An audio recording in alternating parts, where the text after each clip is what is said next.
إن الحمد لله نحمده ونستعينه ونستغفره ونعوذ بالله من شرور أنفسنا ومن سيئات أعمالنا من يهده الله فلا مضل له ومن يضلل فلا هادي له وأشهد أن لا إله إلا الله وحده لا شريك له وأشهد أن محمدا عبده ورسوله صلى الله تعالى عليه وعلى آله وأصحابه وبارك وسلم. يا أيها الذين آمنوا اتقوا الله حق تقاته ولا تموتن إلا وأنتم مسلمون. يا أيها الناس اتقوا ربكم الذي خلقكم من نفس واحدة وخلق منها زوجها وبث منهما رجالا كثيرا ونساء واتقوا الله الذي تساءلون به والأرحام إن الله كان عليكم رقيبا. يا أيها الذين آمنوا اتقوا الله وقولوا قولا سديدا يصلح لكم أعمالكم ويغفر لكم ذنوبكم ومن يطع الله ورسوله فقد فاز فوزا عظيما. أما بعد فإن خير الحديث كتاب الله وخير الهدي هدي محمد صلى الله عليه وسلم وشر الأمور محدثاتها وكل محدثة بدعة وكل بدعة ضلالة وكل ضلالة في النار. رب اشرح لي صدري ويسر لي أمري واحلل عقدة من لساني يفقه قولي. اللهم انفعنا بما علمتنا وعلمنا ما ينفعنا وزدنا علما. سبحانك لا علم لنا إلا ما علمتنا إنك أنت العليم الحكيم. رب أوزعني أن أشكر نعمتك التي أنعمت علي وعلى والدي وأن أعمل صالحا ترضاه وأصلح لي في ذريتي إني تبت إليك وإني من المسلمين. اللهم طهر قلوبنا من النفاق وأعمالنا من الرياء وألسنتنا من الكذب وأعيننا من الخيانة فإنك تعلم خائنة الأعين وما تخفي الصدور. ہر قسم کی حمد و ثنا اللہ رب العالمین کی ذات گرامی کے لیے انگنت لا تعداد بے شمار درود و سلام اس ہستی مقدس پر جن کا نام نامی اس میں گرامی محمد رسول اللہ صلی اللہ علیہ وآلہ وسلم ہے. اسلام کے 5 ارکان ہیں، ایمان کے 6 ارکان ہیں. جب تک کوئی شخص 5 ارکانوں پر عمل نہیں کرتا اس وقت تک وہ ایمان کے درجے تک نہیں پہنچ سکتا. پھر ایمان کی حقیقت کو اس وقت تک انسان کما حقہ پا نہیں لیتا جب تک وہ ان 6 ارکان جو ہیں ان کے اوپر یقیناً پوری طرح ایمان نہیں لے آتا. ان 6 ارکان میں سے آخری رکن ایمان بالقدر، قضاء و قدر پر ایمان لانا، تقدیر پر راضی ہو جانا. کیا چیز ہے؟ انسان کس طرح تقدیر پر راضی ہو سکتا ہے؟ 4 چیزیں ذہن میں رکھنی ہیں. ایمان بالقدر، الرضا بالقضاء والقدر. 4 مراتب ہیں ایمان کے. اگر کوئی شخص ان 4 کو یقین کے ساتھ اپنے دل و جان میں بٹھا لیتا ہے تو پھر وہ کبھی بھی تقدیر کا انکار نہیں کر سکتا، بلکہ تقدیر کے اوپر وہ ہر وقت راضی رہتا ہے. پہلا مرتبہ تقدیر کا کہ انسان اس بات پر ایمان لائے کہ اللہ رب العالمین کا علم ازلی ہے، ہمیشہ سے ہے، ہمیشہ رہنے والا ہے، اس کے علم نے ہر چیز کو گھیرے ہوا ہے، کوئی بھی چیز اس کے علم کے بغیر نہیں ہے۔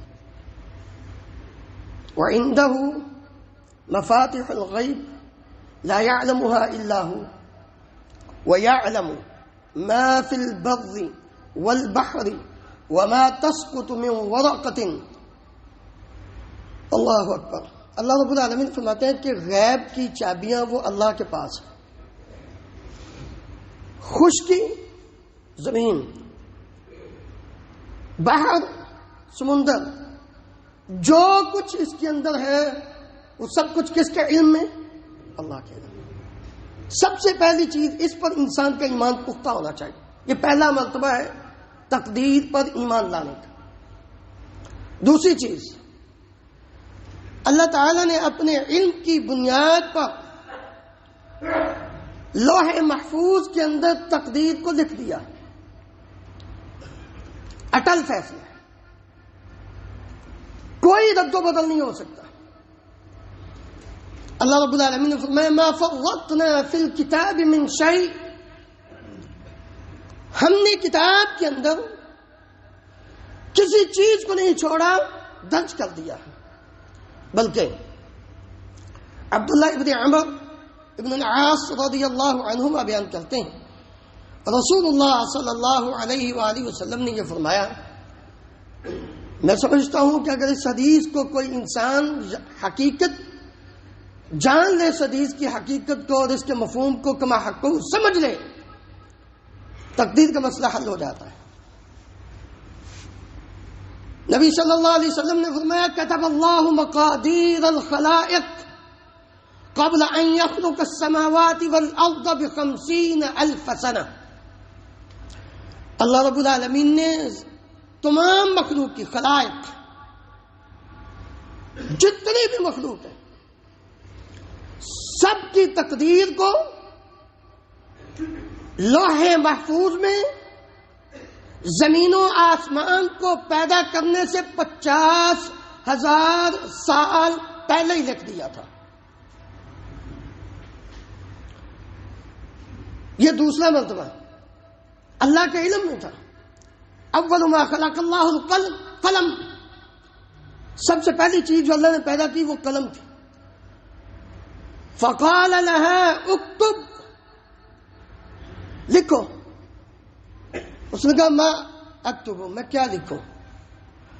اللہ تعالیٰ نے فرمایا کہ ہر چیز کی تقدیر لکھ دو الی یوم القیامہ، قیامت تک کے لیے یہ لکھی جا چکی۔ یا اللہ نے اپنے علم کے مطابق کہ دنیا میں کیا ہونا ہے، آسمانوں میں کیا ہونا ہے، سمندروں میں، خشکی میں، تری میں کیا ہونا ہے، لکھ دیا۔ تیسری چیز، تیسرا مرتبہ تقدیر پر ایمان لانے کا، کہ ہر چیز اللہ کی مشیت کے مطابق ہے۔ اللہ تعالیٰ چاہتا ہے وما تشاءون الا ان یشاء اللہ، جو اللہ چاہتا ہے وہی ہوتا ہے، جو تم چاہتے ہو وہ نہیں ہوتا۔ چوتھی چیز،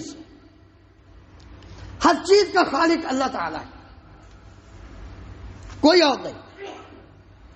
انسان اور انسان کے اعمال، تمام مخلوقات اور ان کے اعمال، وہ سارے کے سارے اللہ رب العالمین کی مخلوق ہیں۔ اللہ تعالیٰ نے ہر چیز کو پیدا کیا۔ اللہ خالق کل شیء وہو علی کل شیء وکیل، اللہ ہر چیز کا خالق، پیدا کرنے والا، اور ہر چیز کا وہی کارساز ہے۔ یہ چار مرتبے اللہ کا علم ازلی ہے، اللہ نے اپنے علم کے مطابق ہر چیز کو لوح محفوظ میں لکھ دیا ہے، اللہ تعالیٰ ہر چیز اللہ کی مشیت کے تابع ہے، اور اللہ تعالیٰ ہر چیز کا خالق ہے۔ یہ چار مرتبے جب انسان ان پر ایمان لے آتا ہے تو وہ تقدیر پر ایمان لے آیا۔ تین قسم کی مخلوق ہے، عقل ہے، خواہش نہیں، عقل و شعور ہے، خواہشات بھی ہیں. عقل و شعور کوئی نہیں، صرف اور صرف خواہشات ہیں. اللہ رب العالمین نے یہ تینوں مخلوقیں پیدا کی.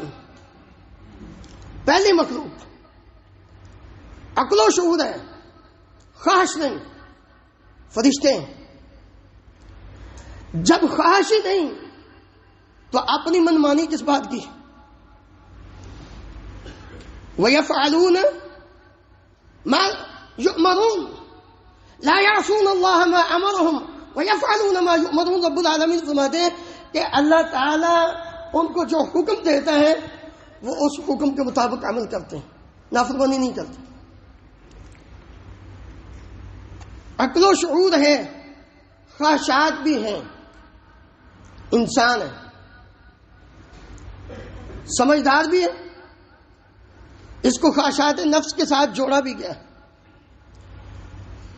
عقل و شعور کوئی نہیں، خواہشات ہی خواہشات ہیں، جانور. اب اگر انسان، ذرا غور کیجئے، اب اگر انسان نے اپنی خواہشات کو اپنی عقل کے تابع کر لیا فرشتوں سے افضل ہو جائے گا، اور اگر اپنی عقل کو اپنی خواہشات کے تابع کر لیا جانور سے بدتر ہو جائے گا. یہ رب العالمین کا فیصلہ ہے. اس لیے سمجھداری سے کام لیتے ہوئے انسان کو یہ بات ذہن نشین کرنی چاہیے کہ میں اگر سب سے افضل ہوں تو میرے اندر جو کوالٹیز ہیں، جو خوبیاں رب العالمین نے رکھی ہیں، میں ان کو پہچانوں. انسان مجبور محض نہیں. یہ تقدیر کے جو 4 مرتبے میں نے بیان کیے ہیں، اس کا یہ مطلب نہیں کہ ہر چیز وہ تقدیر کی وجہ سے مجبور ہے، نہیں. انسان کو عقل بھی دی ہے، خواہشات بھی دی ہیں، اور اس کے ساتھ ساتھ اس کو ارادے کا اختیار بھی دیا ہے.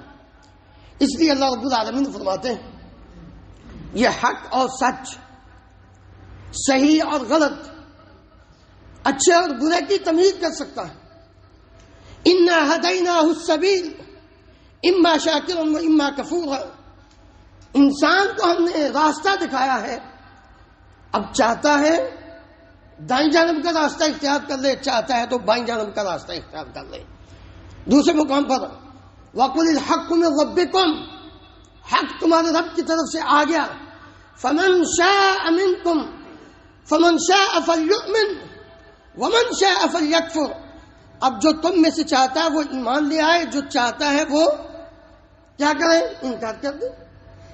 یہ ارادہ ہے تمہارے پاس.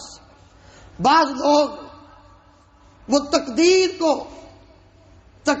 کو حجت بنا کے تقدیر کی آڑ میں آ کر یہ بات کہہ دیتے ہیں جی پہلے دن سے لکھا جا چکا ہے، زمین و آسمان کی پیدائش سے 50,000 سال پہلے ہی لکھا جا چکا ہے، اب عمل کرنے کی کیا ضرورت ہے؟ یہ ایک بڑا عجیب سا ہیلا اور بہانہ پیش کیا جاتا ہے. میرے عزیز بھائیو، بالکل غلط بات ہے. انسان کو اختیار دیا. یہی بات ایک صحابی نے بھی کہی تھی. علی بن ابی طالب رضی اللہ عنہ بیان کرتے ہیں ایک دن ہم ایک جنازے میں شریک تھے، نبی کریم صلی اللہ علیہ وآلہ وسلم کے ساتھ بقیع میں موجود تھے. آپ صلی اللہ علیہ وسلم اپنی لاٹھی کے ساتھ زمین کو کرید رہے، سر نیچے کیے ہوا جیسے کچھ سوچ رہے. پھر آپ صلی اللہ علیہ وسلم نے فرمایا ما منکم من احد ما من نفس منفوسة الا وقد كتب الله مكانها من الجنة والنار الا وقد كتبت شقیۃ او سعیدۃ. نبی کریم صلی اللہ علیہ وسلم نے فرمایا کہ جو بھی تم میں سے جان ہے، سانس لینے والی، اللہ رب العالمین نے اس کا جنت اور جہنم میں جو ٹھکانہ ہے وہ لکھ دیا. اور یہ بھی لکھا گیا یہ بدبخت ہوگا یا خوش بخت اور نیک بخت ہوگا. ایک صحابی کہنے لگے اللہ کے رسول جب لکھا جا چکا ہے تو ہم عمل چھوڑ نہ دیں.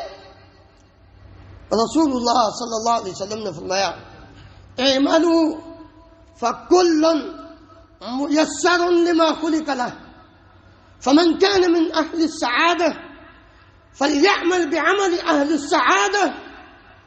عمل کرو، کوشش کرو. کیوں؟ جس کے لیے جس کو پیدا کیا گیا ہے وہی کام اس کے لیے آسان ہو جاتا ہے. جو اہل سعادت سے ہے، جو خوشبخت لوگوں میں سے ہے، وہ وہی عمل کرتا ہے. جو بدبخت ہے، برے لوگوں میں سے ہے، وہ اسی طرح کے عمل کرتا ہے. تم عمل کرو. پھر آ کے نبی صلی اللہ علیہ وسلم نے فرمایا فَأَمَّا، یہ قرآن مجید کی آیات تلاوت کی، فَأَمَّا مَنْ أَعْطَى وَاتَّقَى وَصَدَّقَ بِالْحُسْنَى فَسَنُيَسِّرُهُ لِلْيُسْرَى وَأَمَّا مَنْ بَخِلَ وَاسْتَغْنَى وَكَذَّبَ بِالْحُسْنَى فَسَنُيَسِّرُهُ لِلْعُسْرَى. جو انسان اللہ تعالیٰ پر ایمان لاتا ہے اور اللہ تعالیٰ کے دیے ہوئے مال میں سے خرچ کرتا ہے، صدقے کرتا ہے، اللہ رب العالمین فرماتے ہیں ہم اس کے لیے نیکی کا راستہ آسان کر دیتے ہیں. اور جو بخیل اور کنجوس بن جاتا ہے، ایمان اور حق بات کو جٹلاتا ہے، ہم اس کے لیے برا راستہ آسان کر دیتے ہیں، تنگی کا راستہ. اس لیے میرے عزیز بھائیوں، ذرا غور کیجیے. آخری بات، آپ اس حدیث پر غور کریں جس حدیث میں نبی کریم صلی اللہ علیہ وآلہ وسلم نے اس انسان کی تخلیق کے مراحل ذکر کیے. عبداللہ ابن مسعود رضی اللہ عنہ بیان کرتے ہیں، نبی کریم صلی اللہ علیہ وسلم نے فرمایا کہ انسان کا جو پیدائش کا عمل ہے نا، وہ رحم مادر میں 40 دن تک پانی کا قطرہ ہے، پھر 40 دن تک خون، پھر 40 دن تک وہ گوشت، اور اس کے بعد یہ کتنا ہو گیا؟ 120 دن. جب یہ گوشت کا لوتھڑا بن جاتا ہے، 4 مہینے، 40 دن، 120 دن، 4 مہینے ہو گئے. اب فرشتہ آیا، اس کو حکم ہوتا ہے بِکَتْبِ رِزْقِهِ وَأَجَلِهِ وَعَمَلِهِ شَقِيٌّ أَوْ سَعِيدٌ. 4 چیزیں. سب سے پہلی چیز کیا ہے؟ بِکَتْبِ رِزْقِهِ، اس کا رزق لکھ دو. اس نے کتنا رزق کھانا ہے، پینا ہے اپنی زندگی میں. اجل ہی، اس کی عمر کتنی ہوگی، اس کی موت کا وقت لکھ دو. اس انداز میں اس کی موت آئے گی، اتنی عمر میں آئے گی. وعمل ہی، یہ عمل کون سا کرے گا، کیسا عمل دنیا میں رہ کر کرتا رہے گا. اور چوتھی چیز شقی او سعید، نیک ہوگا بد ہوگا. ہم نے پہلی تینوں چیزوں کو چھوڑ دیا اور ہم آخری چیز کو لے کر نماز سے فارغ، روزے سے فارغ، زکوٰۃ سے فارغ، حج سے فارغ، سچ بولنے سے فارغ، کسی کے ساتھ اچھا سلوک کرنے سے فارغ. ہم نے کہا ہم پہلے دن سے لکھے جا چکے ہیں، ہم جنتی ہوں گے یا جہنمی ہوں گے. میرا ایک سوال ہے، اگر یہ ساری باتیں پہلے دن سے لکھی جا چکی اور انسان مجبور ہے، تو پاکستان، انڈیا، بنگلہ دیش چھوڑ کر کویت آنے کی کیا ضرورت ہے؟ روٹی کمانے کے لیے آئے ہو نا، غور کرو. اس لیے رب العالمین کے پیارے پیغمبر علیہ الصلوۃ والسلام نے سب سے پہلے اس بات کو ذکر کیا جس کی فکر میں انسان دن رات مارے پھر رہا ہے. بِکَتْبِ رِزْقِهِ، اس کا رزق لکھ دو. لکھا جا چکا ہے. جاؤ جا کے ماں کی گود میں بیٹھو، رزق ملے گا. تمہارا ایمان تو ہونا چاہیے. یہاں دن رات کوشش، over time, double triple duty, تاکہ مال و دولت اکٹھا ہو جائے. اور جب نماز کی باری آئے، روزے کی باری آئے، زکوٰۃ اور حج کی باری آئے، دیگر نیک اعمال کی باری آئے، تو اس وقت لکھا جا چکا ہے. مجبور نہیں، تجھے اختیار دیا ہے. اب اچھا کام کر لو، اچھے بن جاؤ، برے کام کر لو، برے بن جاؤ. یہ تیرے اوپر ڈیپینڈ ہے، کیونکہ تجھے عقل و شعور کے ساتھ قوت ارادہ، قوت اختیار، تو مختار کل بھی نہیں اور مجبور محض بھی نہیں. اس لیے پھر تیری موت کتنی ہے لکھا جا چکا ہے. روڈ کراس کرتے ہوئے دائیں بائیں کیوں دیکھتے ہو؟ گاڑی ٹکر لگتی ہے، اپنی جان بچانے کے لیے تھوڑی سی بیماری آ جائے بھاگتے ہو کبھی ہو، اور صبح کے ٹائم کبھی ایکسرسائز ہو رہی ہے، کبھی کچھ ہو رہا ہے تاکہ میری صحت فٹ رہے۔ بھائی موت کا وقت تو لکھا جا چکا، چھوڑو ان ساری باتوں کو، کیوں کرتا ہے انسان؟ وعملی ہی، تجھے کیا معلوم تھا کہ تو نے کیا عمل کرنا ہے؟ پھر تو سوچتا ہے کہ اس کام میں زیادہ فائدہ ہے کہ اس کام میں زیادہ فائدہ ہے، تو وہ کام ہرگز کرنے کے لیے تیار نہیں جس کام کے کرنے پر تیری جان کو، تیرے مال کو، تیری اولاد کو، تیرے خاندان کو کسی طرح سے بھی کوئی نقصان کا اندیشہ ہو، اس سے پیچھے ہٹ جاتا ہے۔ یہاں کیوں؟ آخر یہ آخری بات ہی، یہ سادہ شیطان کا وہ وار ہے۔ اس لیے میرے عزیز بھائیو، عمل کرو، نیک عمل کرو، یہی اصل تقدیر ہے۔ جب انسان اس پر ایمان لے آتا ہے تو رب العالمین پھر اس کو کامیابی کا راہ دکھا دیتے ہیں۔ والذین جاہدوا فینا لنہدینہم سبلنا، یہ اللہ رب العالمین کا وعدہ ہے کہ تم آؤ تو صحیح ہماری طرف، پھر تمہارے لیے ہم راستے آسان کر دیں گے۔ اللہ رب العالمین ہم سب کو عمل کی توفیق عطا فرمائے۔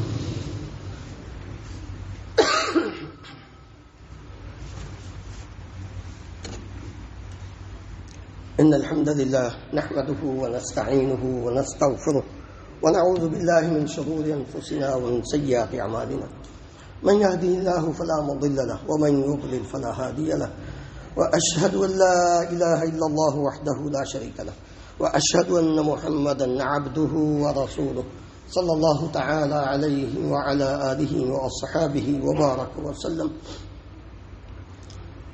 ایک اعتراض ہوتا ہے، بلکہ ایک حدیث کا حوالہ بھی دیا جاتا ہے، صحیح حدیث ہے، کہ قضاء و قدر کو بدلنے والی دعا ہے۔ آپ کہتے ہیں تقدیر میں جو لکھا جا چکا ہے وہی سب کچھ ہونا ہے۔ تو میرے عزیز بھائیو، میں نے جو تقدیر کا دوسرا مرتبہ بیان کیا تھا نا، کہ اللہ رب العالمین نے اپنے علم کے مطابق،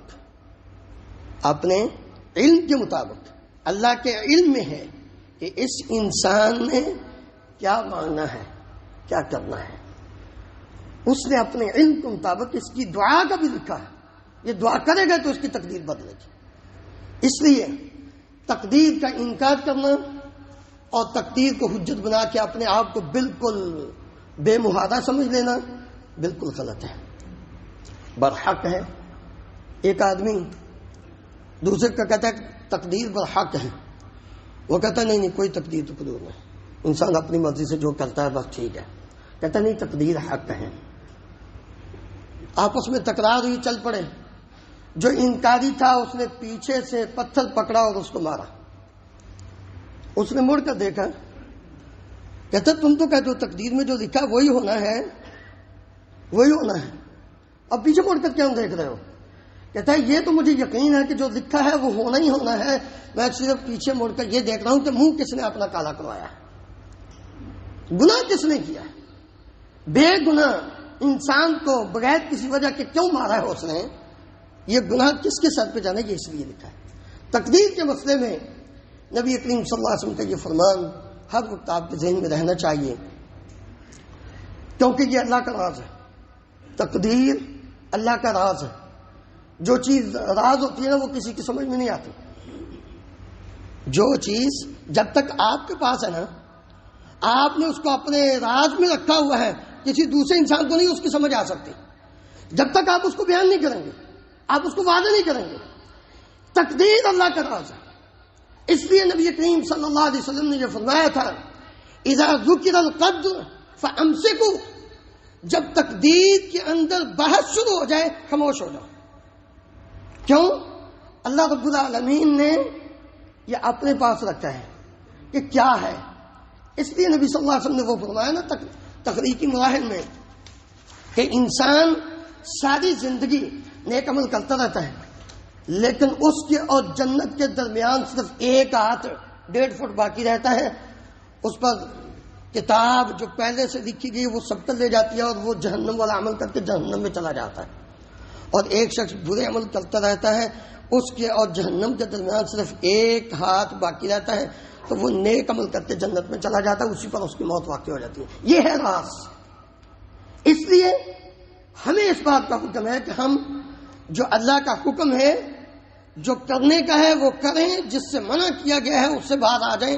یہی اصل چیز ہے، یہی اصل تقدیر پر ایمان کا جو ماخذ ہے وہ یہ ہے. تو اس لیے تقدیر کے مسئلے میں انسان کو عام حالات میں بحث مباحثہ نہیں کرنا چاہیے. اگر کسی سے کوئی مسئلہ اس کو سمجھ نہ آ رہا ہو تو وہ پوچھے، لیکن اس کی اگر سمجھ نہیں آئی خاموش ہو جائے، کیونکہ یہی نبی کریم صلی اللہ علیہ وسلم کا فرمان ہے. اللہ تعالی ہم سب کو عمل کی توفیق عطا فرمائے. ان اللہ و ملائکتہ یصلون علی النبی یا ایھا الذین آمنوا صلوا علیہ وسلموا تسلیما. اللهم صل علی محمد وعلی آل محمد كما تحب وترضى. اللهم اغفر لنا وللمؤمنین والمؤمنات والمسلمین والمسلمات الاحیاء منهم والاموات. اللهم اشف مرضانا ومرضى المسلمين. اذهب الباس رب الناس واشف انت الشافي لا شفاء الا شفاؤك شفاء لا يغادر سقما. اللهم انصر الاسلام والمسلمين. اللهم اعز الاسلام والمسلمين واذل الشرك والمشركين. اللهم اهلك النفاق والمنافقين.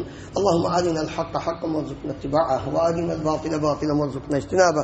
اللهم آمنا في اوطاننا واجعل هذا البلد امنا مطمئنا رخاء سخاء وسائر بلاد المسلمين. سبحان ربك رب العزة ما يصفون وسلام على المرسلين والحمد لله رب العالمين.